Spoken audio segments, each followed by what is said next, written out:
There's a lot of talk about church hurt today, but here's the big question. Are church hurt and spiritual abuse the same thing? Church hurt is real, and a lot of us have experienced it. The truth is, it sucks, but is it the same as spiritual abuse? Both terms are used a lot, and both terms are trendy buzzwords right now. But what do they actually mean? And if you've experienced church hurt or spiritual abuse, what can you do about it? We're going to talk about those things and more in this video as we break down the meaning of and the difference between church hurt and spiritual abuse. So here's the deal. Here's what I want you to get most from this video. All spiritual abuse is church hurt, but not all church hurt is spiritual abuse. Let me say that again because that is huge to understanding these two terms. All spiritual abuse is church hurt, but not all church hurt is spiritual abuse. And learning the differences between these two definitions, normalizing, talking about both of these in Christian circles, those are absolutely necessary things to do if we want people to heal and if we want to protect people in the future. If we want the church to look like Jesus, we have to talk about these things more.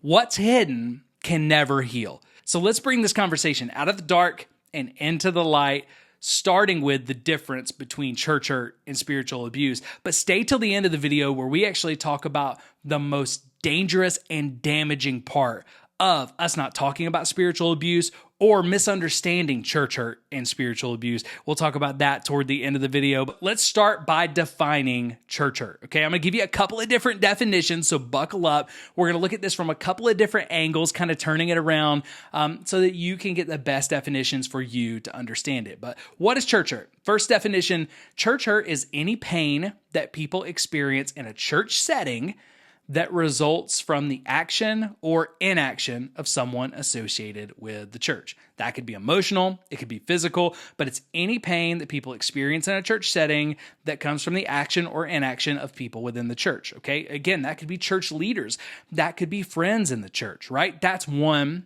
definition, okay? That's very wide, and of course that doesn't necessarily constitute spiritual abuse. Here's another definition, okay? Church hurt is any pain inflicted by a religious institution that distances sufferers from their communities and or God, okay? Any pain inflicted by the religious institution, this definition implies that church hurt often is going to be inflicted by leaders in a specific institution. But here's the big part of it. It's not just pain from within the church.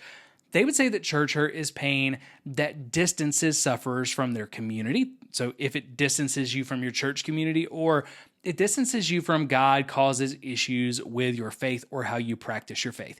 And the last definition I want to give you, this actually comes from Urban Dictionary, but I think it's a good one because I think it hits home for what a lot of us feel about church hurt, okay? And they say this, church hurt is when you experience a degree of distance, pain, or judgment from a church community and you feel displaced. Have you ever felt something like that? Have you ever felt any degree of distance, pain, or judgment from a church community? Have you ever felt displaced from a church community because of these things? If so, you've likely experienced church hurt. And church hurt can be really big or it can be really small, but it usually feels really big. Church hurt can include pain, sadness, emotional scarring, and it can also include abuse. But again, it doesn't have to be abuse. All spiritual abuse is church hurt, but not all church hurt is spiritual abuse. And one of the last things about church hurt that's important to note, church hurt can happen intentionally or unintentionally. And oftentimes church hurt is actually done on accident. Nobody did it on purpose, but it happens and it still hurts. Now let's talk about a few things that church hurt is not, because if we don't understand what church hurt is not, we're going to listen to a lot of definitions that are going to get us in trouble. There are a lot of people who are talking about church hurt, and the things they're talking about, they're not church hurt at all. They're definitely not spiritual abuse. So what church hurt is not? Church hurt is not biblical correction or warranted spiritual discipline. If you are in sin and you have a pastor or a leader who comes and talks to you about that sin, That's not church hurt, okay? If you're serving on the worship team and it comes out that you are indulging in some things that are sinful, that are against the agreement there, and someone removes you from the worship team for a time to get healthy, that is not church hurt, okay? Church hurt is not hurt feelings because of an insensitive comment, okay? It's not when we get our feelings hurt because someone said something that hurt us in the church, okay? Church hurt is not the church taking a theological stance that you disagree with. There are a lot of big hot button issues today, and when a church takes a stance on those, somebody's going to get upset, okay? Church hurt is not when your church or a church takes a theological stance that you disagree with. That's part of doing life together as Christ followers in this culture, okay, in modernity. Church hurt is not being able to serve when, where, and how often you want, okay? If you don't get scheduled as often as you want, or you don't get to serve in the area that you feel most gifted, that's not church hurt, but it may be a bad church fit for you, right? And here's the last thing that church hurt is not. Church hurt is not simple disagreements, okay? Now, all of the things we just talked about, they can become church hurt, and they can even become spiritual abuse if taken too far.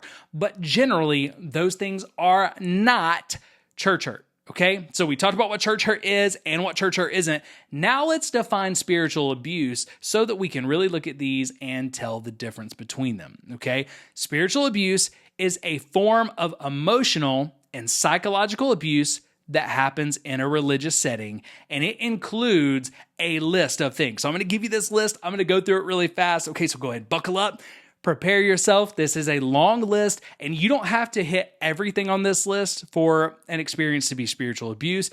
Any one of these that is a pattern of behavior can constitute spiritual abuse.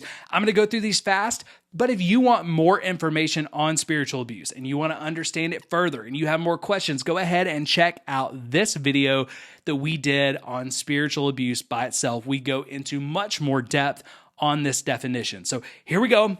Buckle up. Spiritual abuse is a form of emotional, psychological abuse that happens in a religious setting that includes these behaviors. Okay, here we go. Control, manipulation, exploitation, enforced accountability, censorship of decision-making, requirements of secrecy and silence, coercion to conform, the inability to ask questions, requirements of obedience, suggestions of the abusers having a divine position, isolation as a means of punishment, or superiority and elitism. All right, I got to catch my breath. That's a lot of stuff. All of those things, again, you can rewind. You can go check out the video that we did on spiritual abuse. But all of those things are different layers that could constitute spiritual abuse. So you're going to see a lot of those things in church hurt experiences, but you're not going to see them in every church hurt experience. Again, all spiritual abuse is church hurt. Not all church hurt is spiritual abuse. And when one or more of these patterns of action emerge, church hurt has become spiritual abuse. So we want to look at this list. If those things are there and there's a pattern of those things, then what you're going through has become spiritual abuse. What your friend or family member is going through has become spiritual abuse. If those things aren't there or they're isolated, then it's probably not spiritual abuse. It's probably just church hurt. Now, we're not going to go too deep into this here, but again, if you want to learn more, you can check out this video on defining spiritual abuse. It's going to help you out a ton. But here's the point today. Church hurt and spiritual abuse, they're both serious, and they're serious because they hurt and they cause people deep, deep pain. But the difference is spiritual abuse causes lasting trauma. Church hurt usually doesn't cause lasting trauma unless it's also spiritual abuse. Church hurt, it often can be overlooked or forgotten with just a little bit of time. That time will heal that wound. Maybe you're still frustrated about it, but it doesn't affect your life.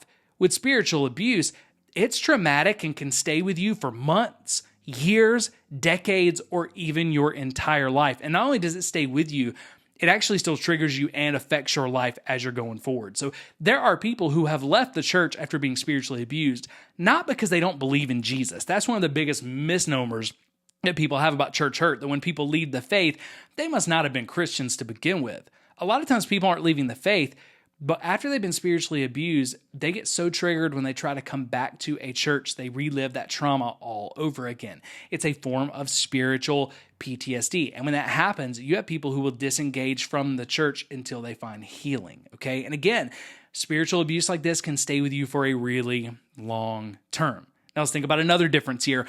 Church hurt usually affects your relationships with one church. Church hurt usually affects your relationship with one church, and that's the church that hurt you. Spiritual abuse is much more likely to affect your relationship with the church in general, and sometimes it can even affect your relationship with God or how you live out that faith because there's trauma that's attached to it. Some other differences: church hurt causes hurt feelings. Spiritual abuse, again, causes trauma and can lead to very real traumatic expressions like anxiety, depression, and PTSD. Okay, so there are going to be real results of that trauma when we're talking about spiritual abuse. That's more than just hurt feelings. And again, all spiritual abuse is church hurt, but not all church hurt is spiritual abuse. Here's the reality, though. This is the hard part of the video. This is the hard part that not everybody's going to agree with. But most church hurt, more than not, when people are using that phrase today, most church hurt is a form of spiritual abuse. More often than not, in my experience, the stories that people tell around church hurt qualifies as spiritual abuse that leaves lasting damage. But it's not just my experience. According to Dr. Allison Cook, and she's a Christian psychologist, one of the first steps that she recommends for people to take in order to heal from church hurt is to first define it as abuse. Because church hurt isn't always spiritual abuse, but more often than not, it is. And until we define it as spiritual abuse, we can't really overcome the trauma that comes with it. Now, while I don't believe church hurt is always abuse, I do get where she's coming from, okay? When we call spiritual abuse church hurt, what do? We minimize what people have went through.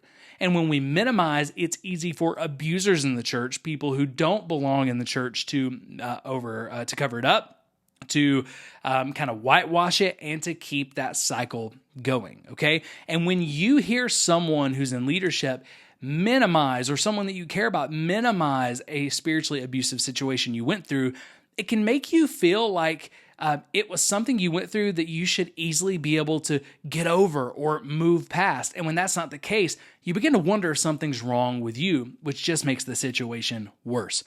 But when we categorize most church hurt as abuse, there's a different weight to it. When we categorize a specific church hurt as spiritual abuse, there's a different weight to it. And a lot of times that weight can help us in addressing it and in healing. Sadly, very few evangelical pastors ever even talk about spiritual abuse. They don't like the phrase because that phrase makes them feel like it makes them, other pastors and other churches, look bad. Spiritual abuse does not sound good as a phrase, so we stay away from it. And instead, most pastors only talk about this issue as church hurt. And they talk about this issue angry. They talk about this issue dismissively. And when they talk about it, they make it sound like all church hurt is simple hurt feelings and that everyone who is experiencing it must be spiritually immature or they're being controlled by the devil, right? We minimize this to a degree where when people hear pastors talk about it, they feel like, again, something's wrong with them for what they experienced, and they end up suffering in silence. This is why so many abusive behaviors are allowed to stay and live in the church, because we minimized it and make people feel guilty for talking about these things, okay? A lot of these same pastors, they talk down to people who talk about church hurt, and they make it sound like spiritually mature people would be able to just get over it and move on. And if you're looking for examples of that, you can check out these videos. We're going to put 2 videos on the screen where we actually talk about famous pastors who have had this kind of a dismissive response to church hurt that makes it sound like church hurt is never spiritual abuse and it's only hurt feelings. And I believe that is super dangerous to the body of Christ and to people who have been through these things. Because again, it says you just should move on. And that kind of response only serves to make people feel uncomfortable talking about church hurt and spiritual abuse in the future. And that's super damaging. Again, not all church hurt is spiritual abuse, but much of it is. And all spiritual abuse is church hurt. Here's the bigger deal. All church hurt is real, and it matters to God. This is why this matters most. This is the number one reason why we should talk about church hurt. All church hurt is real, and it matters to God because God cares about people.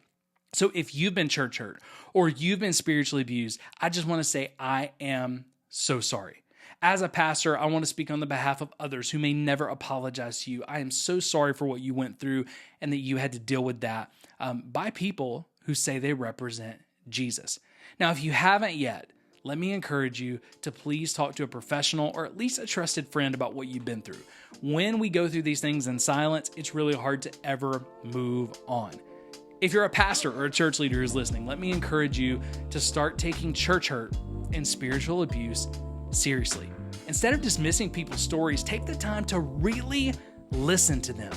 It's going to mean the world to them, and I promise you this, it's going to look more like Jesus than anything else you could do when you hear their stories. I hate church hurt, and I hate the pain it causes. But I hope this video has helped you to identify the differences between church hurt and spiritual abuse, because they're not always the same thing. If you have any questions or comments, let me know in the comments. You can check out those other videos to find out more information about spiritual abuse or to see these common reactions from pastors. But until next time, adios.